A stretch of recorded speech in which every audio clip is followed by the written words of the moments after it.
Great. So I'd like to thank the organizers for the kind introduction and kind invitation to this really nice conference. There is a fundamental difference between learning in artificial neural networks and in the brain. When artificial neural networks are trained with backpropagation, the change in weight is not computed by the network itself, but by an external computer program simulating the network, which has access to the state of the whole network. By contrast, synaptic plasticity in the brain must be just based on the activity of presynaptic and postsynaptic neuron. Is there some kind of echo going on? Yeah, there's a small echo. Is there an echo? I would be trying to say something you can... Yeah, it's better now. Fantastic.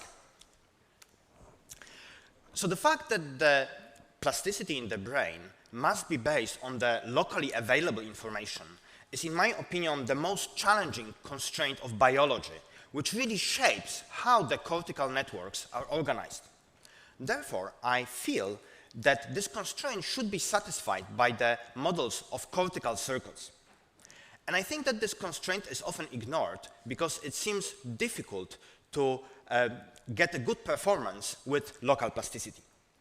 But I would like to highlight that there exists a model which learns effectively with local plasticity. It is called predictive coding, and I've been fascinated by this for the last decade. And during this talk, I would like to share my enthusiasm for this theory and give an overview of different tasks we applied it to. So I will first explain predictive coding for supervised learning, then show how it can be applied to perceptual inference, other tasks, and at the end, I will discuss implementation of the model. To give intuition for predictive coding, Yu-Hang Song came up with an ingenious machine made of string and rods, which has exactly the same dynamics as predictive coding networks.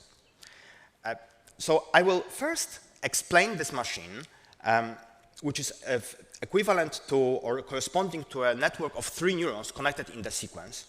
And then I will describe the equivalent predictive coding network.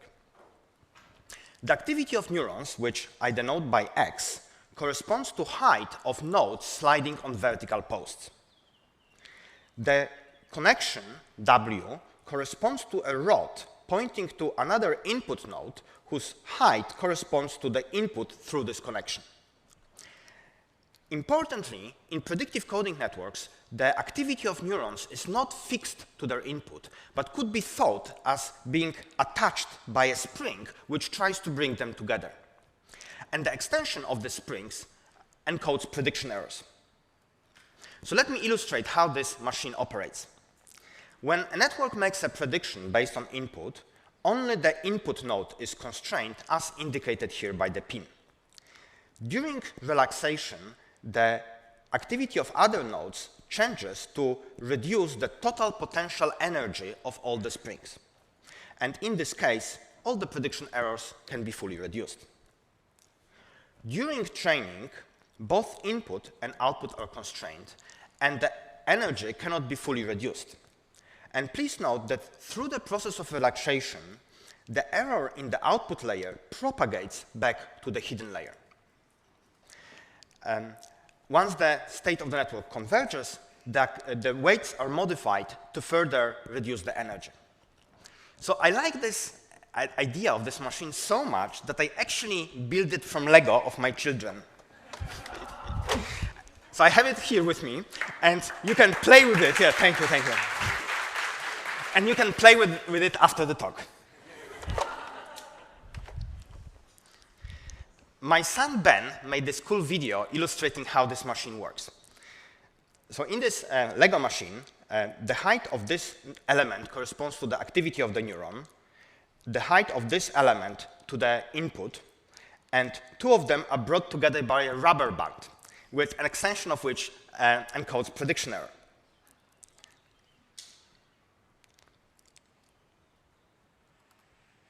During prediction, only the input is constrained, and all the neurons converge to their inputs.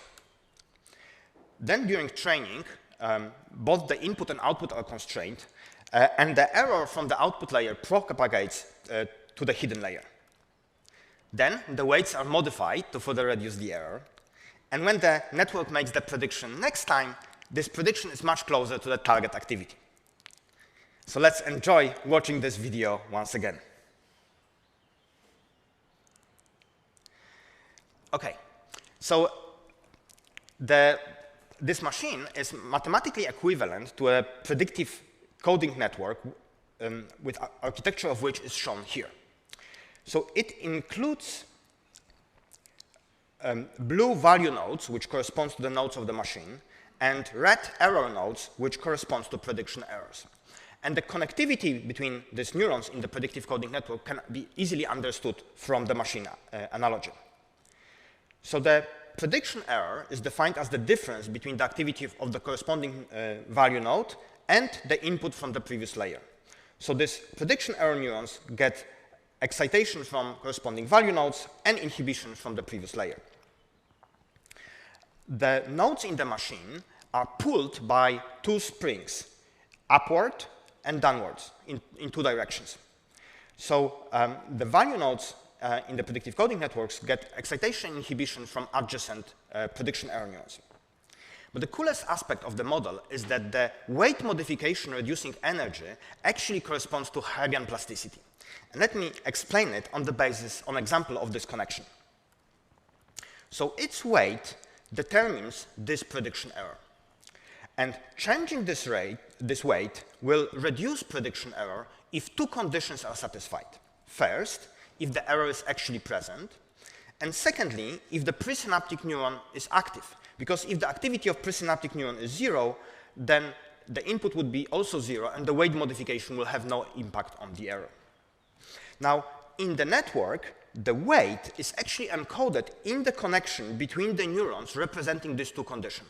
So the weight modification is equal to their product. So from this simple example, you have already seen that predictive coding networks propagate errors. So they should be closely related with backpropagation. And indeed, this relationship has been identified mathematically by James Whittington, who is the co-organizer of this conference.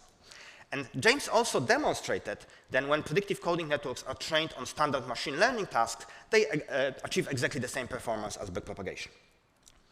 Nevertheless, the learning mechanism in predictive coding is significantly different from backpropagation, and Yuhang Song calls it prospective configuration. So let me explain how they differ. As you all know, in backpropagation, the weights are modified to reduce the error on the output. By contrast, in predictive coding, first, the activity of all the neurons in all the hidden layers is adjusted to the desired configuration that should result after learning. And only afterwards, the weights are modified to reinforce this configuration. And Yuhang realized that this inference of activity before plasticity enables these predictive coding networks to reduce interference and learn new information, preserving information already stored in the network. Consequently, Yuhang demonstrated that predictive coding networks achieve better performance in tasks which require some knowledge to be preserved. These tasks include, for example, concept drifting, where the mapping between some classes and output nodes is occasionally changed. So let me summarize the part of the talk on supervised learning. Predictive coding is a model of computation which only relies on local Hebbian plasticity. It achieves the same performance as backpropagation in standard tasks, and it's superior in changing environments. So let me now move to perceptual inference, and let me explain it on a simple example. So imagine a syslug which tries to estimate the size of the food item in front of it, which I denote by x, on the basis of the amount of light reflected, which I denote by y. So the light would be proportional to the size with a proportionality constant w. So once the slug learns this proportionality constant, it can infer the size from the light.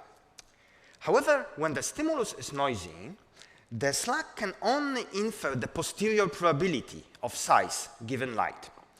And in order to do this, it can employ Bayes' theorem, which relies on his prior knowledge of the distribution of the sizes of food item on this patch of the reef. And such Bayesian inference can be performed by predictive coding networks. So in particular, if we assume that the size has a prior distribution which is normal with mean mu, and the light has a normal distribution with mean wx, then the Bayesian inference can be performed by a predictive coding network corresponding to this machine. So here the input is fixed to 1, the output is fixed to light intensity, and the weights are equal to the parameters of the probabilistic model. And during relaxation, the state of the hidden neuron in the network corresponding to this machine will converge to the maximum of the posterior distribution. So this network, this very simple network, already performs a form of Bayesian inference. However, predictive coding networks do not infer the whole posterior distribution, but only the most likely value of the latent variable, so they do not have the measure of uncertainty. But it would be useful for our CSLAC to know the uncertainty of its estimate of the size. Because if the posterior distribution is so wide that includes much larger objects like the predator fish, it's much better for the CSLAC to wait. And Gaspard Oliviers proposed an extension of predictive coding which can estimate the whole posterior distribution. So Gaspard realized that by simply adding noise to the dynamics of neurons in predictive coding networks, the activity of neurons in the latent layer will sample the values from the posterior distribution analogously as Monte Carlo methods. So we call this model Monte Carlo predictive coding, or MCPC. So here you can see an example of inference in this model for the CSLAC problem. So the orange dot shows the activity of the hidden neuron in this latent layer, and blue bars show the histogram of the values taken so far, and black shows the posterior distribution estimated analytically, or found analytically. And as you can see, the steady-state distribution of the latent node converges to the posterior distribution. Gaspard has also trained deeper predictive coding network with multiple layers on an MNES problem, and then to get an insight into representation of the digits in the latent layer, he used a linear decoder to trained linear decoder to decode the digits represented in the top layer. And then when Gaspard presented this network with an ambiguous stimulus which could be interpreted as 4 or 9, the state of the network kind of fluctuated between these two interpretations. Another property of this MCPC network is that when sensory neurons are not fixed to the sensory input, they actually can sample just the T value which correspond to likely stimuli from the training set. So for example, you can see dynamics of the sensory neurons in MCPC trained on digits when they are not constrained, and you can see that this activity fluctuates between images which resemble MNES digits. And if you are interested in more details of these networks, you can speak to Gaspard, who will present poster tomorrow. We have applied predictive coding to also several other tasks, including temporal prediction, associative memory, and novelty detection. In terms of implementation, standard predictive coding are slower in terms of computing time than backpropagation because they require multiple iterations of relaxation between each weight updates. Nevertheless, Tommaso Salvadori demonstrated that the implementation speed of predictive coding can be made faster by modifying weights in parallel with relaxation. And our group also made a code in PyTorch for predicting coding available on GitHub, which includes tutorial on how to use it for several problems I described today. So in summary, predictive coding provides a single biologically plausible framework to model diverse tasks. Nevertheless, there are many different directions in which this work can be extended. In neuroscience, it would be really interesting to see how the principles of predictive coding could be actually implemented in cortical circuits. And in artificial intelligence, it will be interesting to scale these predictive coding networks up and see how they perform in machine learning problems. So overall, I feel predictive coding is a promising theory, and I invite you to play with this. So I would like to thank my group, alumni, and collaborators. Thank you very much.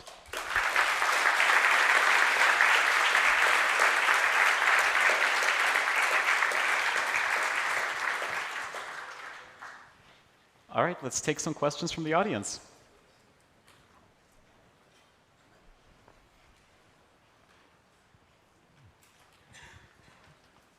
Hello. Thanks, Rafal. This is super exciting. I have a question about, if we do care about representation learning, then how does it compare to gradient descent? And like, for instance, the works by Andrew Sachs that like in the rich dynamics, you can have this kind of a hierarchical structure learning. How does that compare to predictive coding? So predictive coding, when you train the networks from scratch or from very tiny weights, which is the condition Andrew Sachs typically analyzes, then the dynamics is very similar. So I think that Andrew was showing me that he even tried to apply some of his methods to predictive coding, and he kind of obtained like this similar learning dynamics. So I think that James Whittington demonstrated that there is a very close mathematical relationship between predictive coding and backpropagation.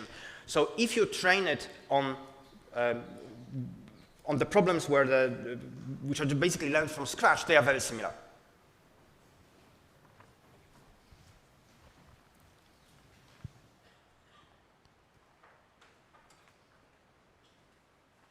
A slightly technical question. So in the work that you mentioned, where there's an approximation of backprop when the output is pushed a little bit to the desired direction, but basically, I think there's another paper by Rosenbaum or somebody like this who tried to do it with a strong push, and that somehow didn't give the same result. So I guess what I'm wondering is, when you say that predictive coding approximates backprop, I get it. Fine.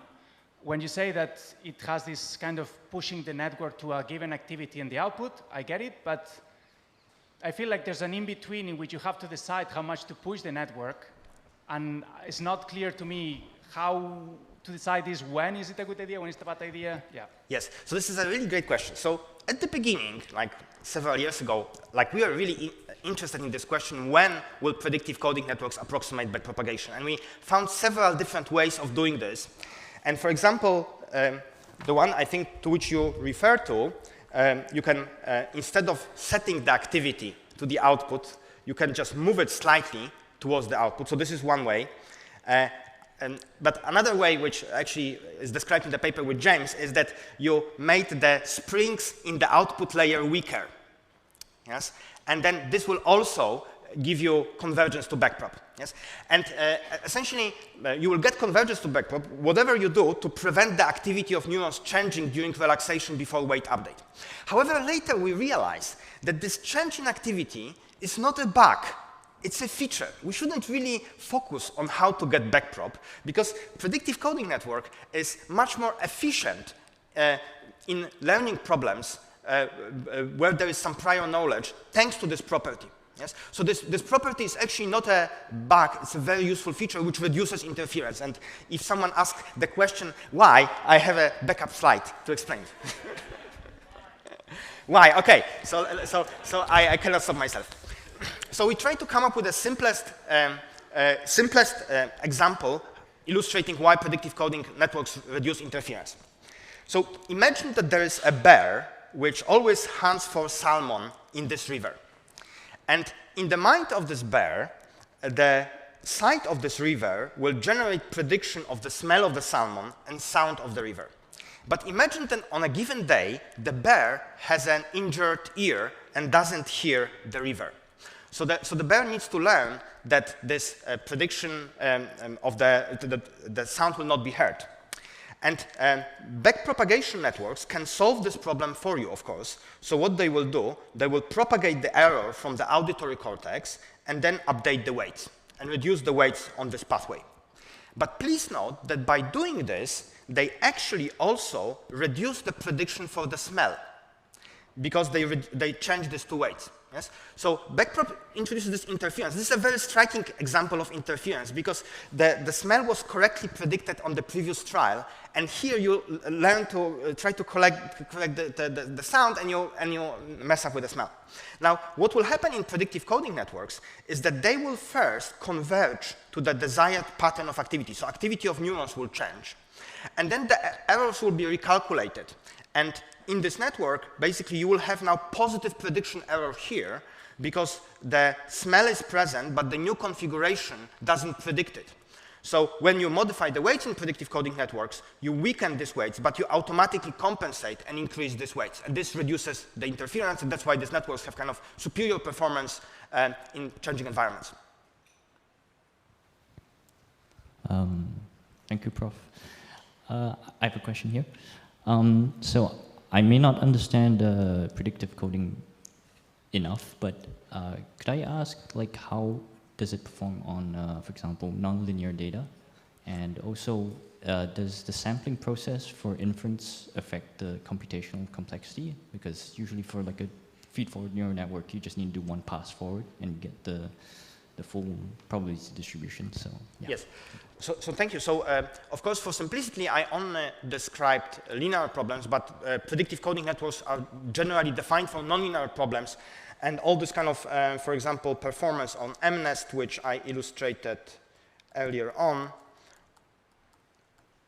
was for the nonlinear network. Right? So basically, you can easily incorporate this, and if you are interested in, please look at one of our papers. And in terms of the sampling times, so yes, so indeed, if you introduce additional sampling, like in the MCPC model, the execution time will get even longer, but you get some kind of additional benefits of this. And you can ask Gaspar tomorrow by the poster about the exact time complexity. But also, I feel that one big advantage of predictive coding networks that all the computation and plasticity are local, so they have potential, very efficient implementations in the neuromorphic hardware. So I think that and you can easily imagine that there is some kind of like noise added to neuromorphic hardware as well. So I think that the real benefit of performance of these networks will appear when they are implemented in hardware.